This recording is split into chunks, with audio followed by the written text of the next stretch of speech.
Well, welcome to the Daily Agenda. It's part 2 of the Battle of Barcelona, or the Battle of Barcelona in the common tongue. So, 2nd of September 2015 started in a flurry. Out of the Manor Road Government House, hardly a manor at all, just another government dump, quite frankly, which is what it's meant to be. And straight to Derby railway station and the morning train to London Euston. It took just 1 hour and 12 minutes. Very impressed, I might add, very impressed. And as the train rolled into Euston, I took a 2G mobile phone, no internet connectivity obviously, and put a SIM card in it, the number of which was known to the law enforcement authorities, so-called law enforcement, tyranny enforcement authorities, I should say.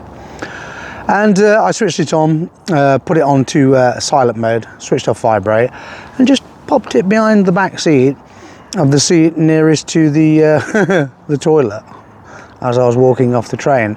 And the next stop for that train, in about 20 minutes later, was back to Sheffield.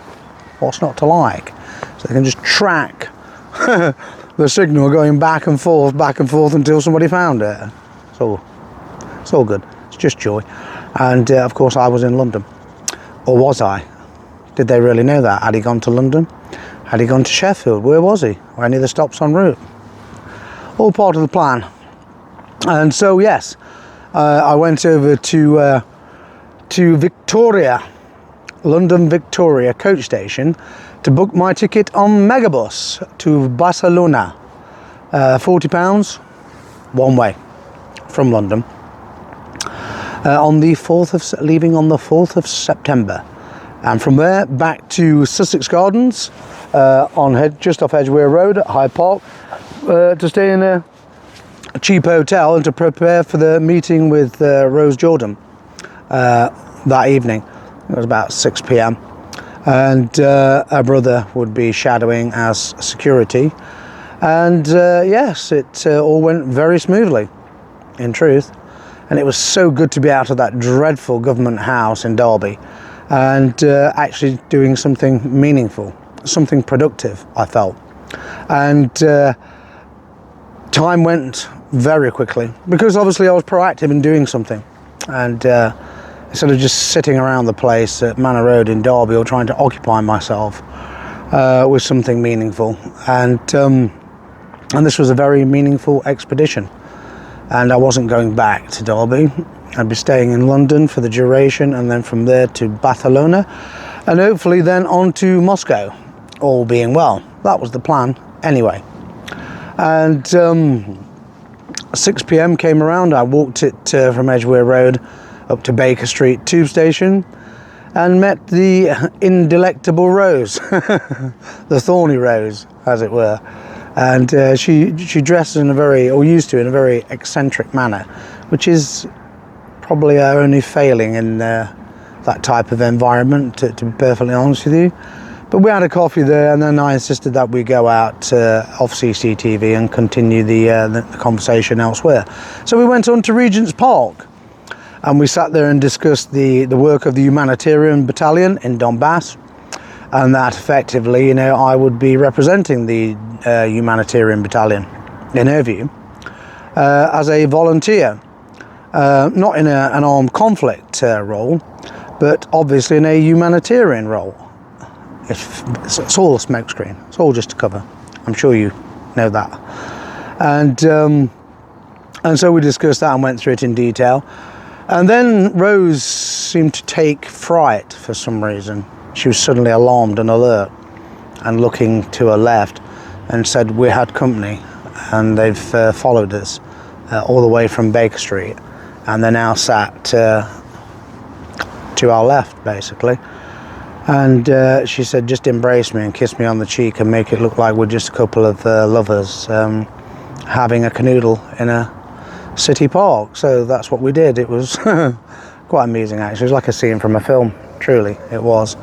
And a decent quality film as well, not this cheap shit that they make all over television these days.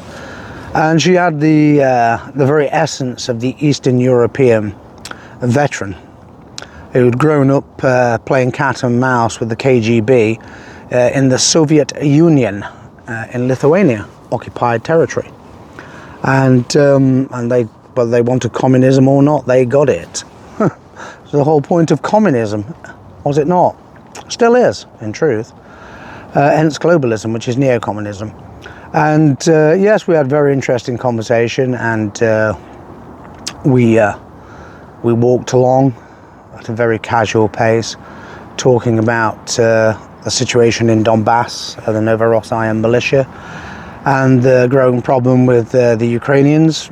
And by that time, of course, the Ukrainians had been very badly humiliated at the Battle of Donetsk and ground to a halt in Luhansk and Donetsk, and couldn't stamp out the remaining pockets because obviously they'd been reinforced by Russian volunteers with Russian weaponry.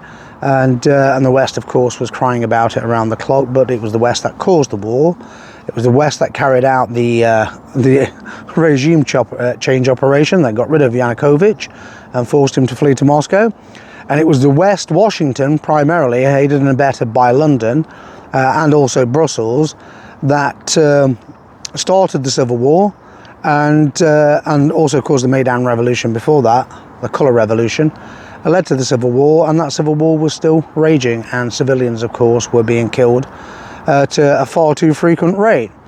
And of course, Putin, contrary to what they said about him in the Western media, was doing everything that he possibly could to comply with the Minsk Accords, which in my opinion was just nonsense, ridiculous. And I believe that eventually a major Russian military operation into Ukraine would be necessary.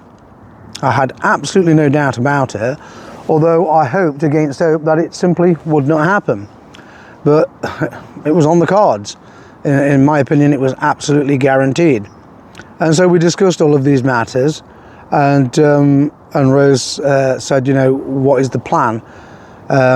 If you actually make it, if you ever do get to Moscow. So I hadn't told her where I was going. I hadn't told her I was going to Barcelona. I hadn't told her whether I was turning up in court on the Friday. I simply said to her that I hadn't made my mind up yet as to where I was going. And she said, well, the Humanitarian Battalion can help you with legal fees or the cost of travel. And, if you need to get a good lawyer, which was something of a contradiction in terms, I thought, considering the fact that I'd not met one good lawyer at all to that date, just a bunch of snakes colluding with the tyranny enforcement agencies to frame me. And all the evidence proved it. And I published that evidence and got myself into even more legal trouble for publishing that evidence, because Britain is not a liberal democracy.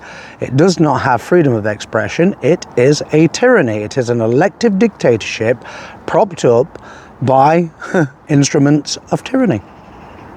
And the centre-right, because they're pretty clueless and very dumb, in all honesty, and they've not changed much over the years. It's taken them such a long time to realise it. I think it's probably only been the last 18 months since Starmer came to power, because they felt very comfortable and relaxed under the Tories. They've actually realised now that this is a legislative tyranny, and it really was a legislative tyranny under the Tories as well.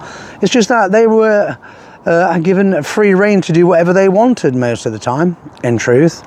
And they weren't attacked quite so harshly, and they weren't denounced as the far right. No, they just spent their time denouncing people like me as the real far right, innit, bruv?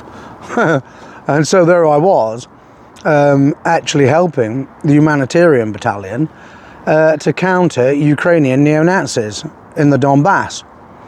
Work that one out if you can. And yet I was supposed to be the real far right. And we'll come to that one shortly. But yes, absolutely. I walked around with Rose, and everything became very clear.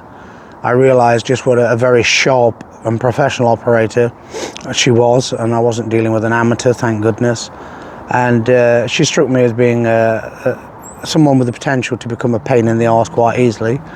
And I had no doubt at all that she would. And but hey, nobody's perfect. I'm sure I can be a pain in the arse whenever I want to be. And I'm sure anyone can, in truth. And so it's just that some people excel at it more than others, and Rose certainly did, and she proved that. But I think she believed she was doing it for the best. And so I bade farewell on Baker Street and walked back down to Oxford Street and back along to Edgware Road, and then back up to the hotel on Sussex Gardens, where I'd stayed before at several different hotels. You know, they're cheap and it's totally within reach of Victoria. You know, it's a short walk, 20 minutes to me, and Oxford Street, Tottenham Court Road, you know, all the areas that I need to operate in Mayfair, everything, you know. So I found it very convenient staying there.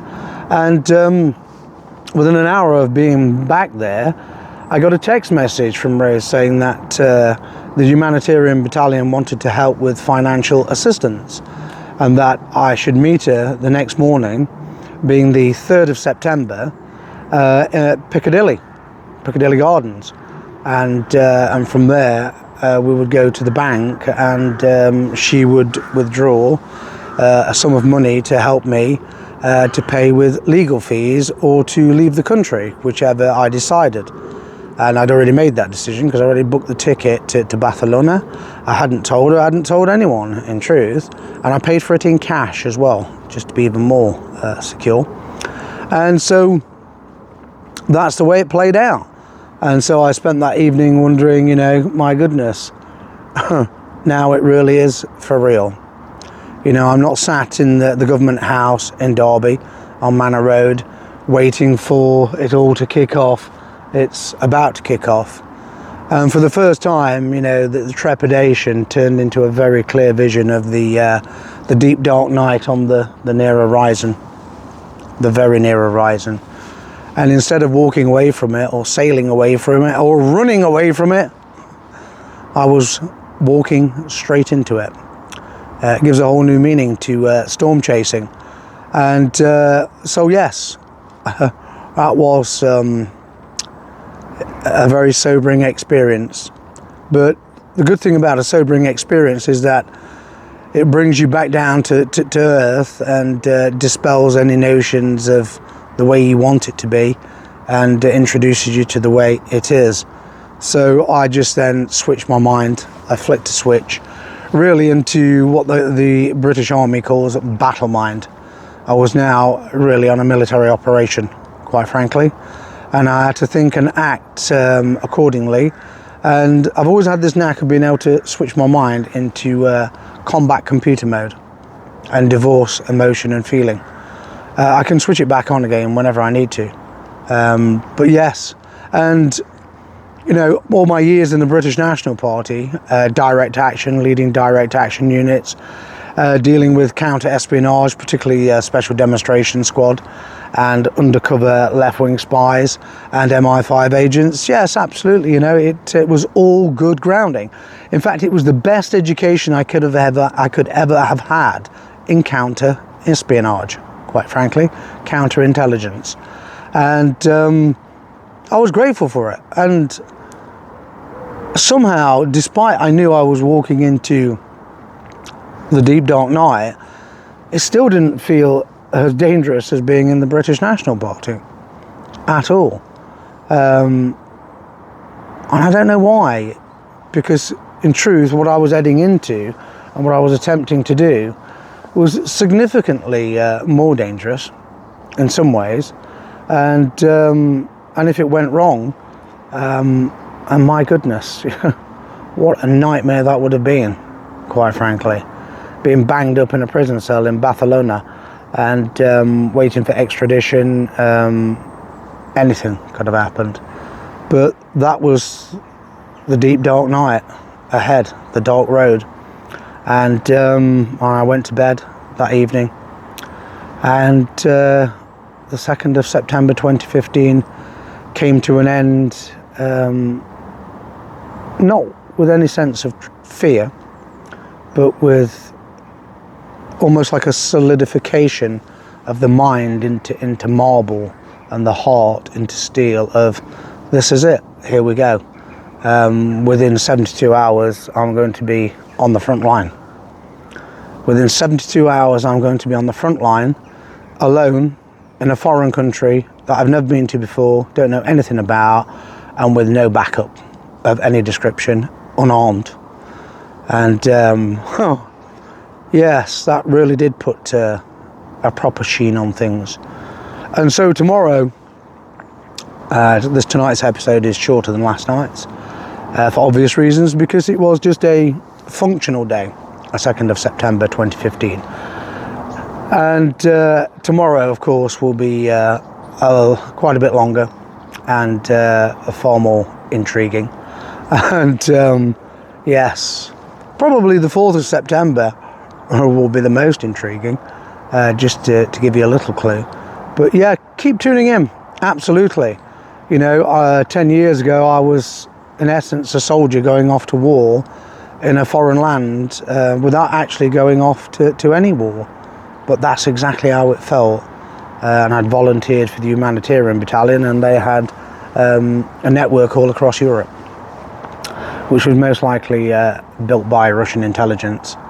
And that didn't really bother me at all in the slightest, to be honest with you. Because in my view, Britain was totally on the wrong side. It was in league with the globalists. And as I said on May Day, when I actually spoke to the FSB female officer in Moscow, and she asked why I was doing this. She said, are you doing this for financial reasons or for ideological reasons? And I said, no, absolutely not, ideological reasons. And she said, and what's your primary motivating factor? And I said, well, the British government has gone so far off course, quite frankly, in terms of its foreign policy. It no longer has an independent foreign policy, and it needs to be taught a severe lesson. And she agreed. And that's part and parcel of what I was trying to achieve in Barcelona. It wasn't just about securing political asylum. It was about giving HM government a bloody nose, quite frankly, and bringing its karma to its doorstep. But yes, absolutely. More, not all, but more will be revealed tomorrow at the meeting with Rose in Piccadilly Gardens, and a mysterious Lithuanian guest who came with her.